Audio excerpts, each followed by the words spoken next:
بسم اللہ الرحمن الرحیم۔ تمام سامعین اور ناظرین کو میری طرف سے السلام علیکم۔ ناظرین، آج کی معلومات خلافت امیہ کے 13ویں خلیفہ ابراہیم بن ولید کے متعلق ہیں۔ اس کا پورا نام ابراہیم بن ولید بن عبد الملک تھا۔ اس نے بہت کم وقت کے لیے حکومت کی۔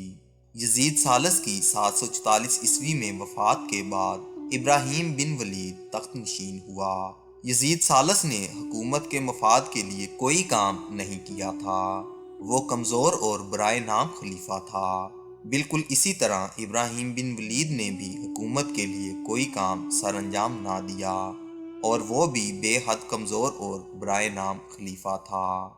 ناظرین، حکومت کے تھوڑے عرصے بعد ہی وہ اپنے مخالفوں کے خوف سے حکومت چھوڑ کر بھاگ نکلا۔ اس نے اپنے عہد میں عبداللہ بن عمر کو عراق کا ولی مقرر کیا تھا۔ ابراہیم بن ولید کے والد کا نام ولید بن عبد الملک تھا۔ ناظرین، ابراہیم بن ولید ایک برائے نام خلیفہ تھا، کیونکہ اس کی خلافت کو تسلیم نہیں کیا گیا۔ صرف چند لوگوں نے بیعت کی تھی، اکثریت نے بیعت نہیں کی تھی۔ وہ کبھی خلیفہ کے لقب سے پکارا جاتا اور کبھی امیر کے لقب سے پکارا جاتا تھا۔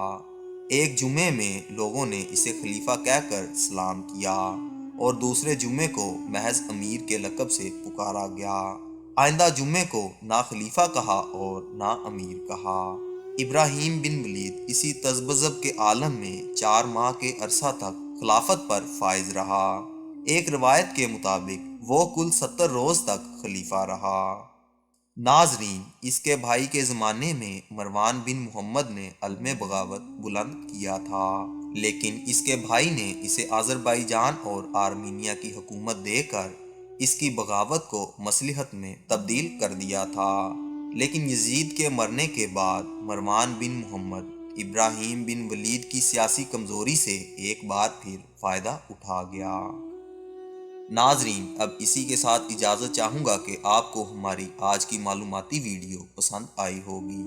انشاءاللہ ملتے ہیں بہت جلد ایک نئی معلوماتی ویڈیو کے ساتھ۔ اللہ آپ کا حامی و ناصر۔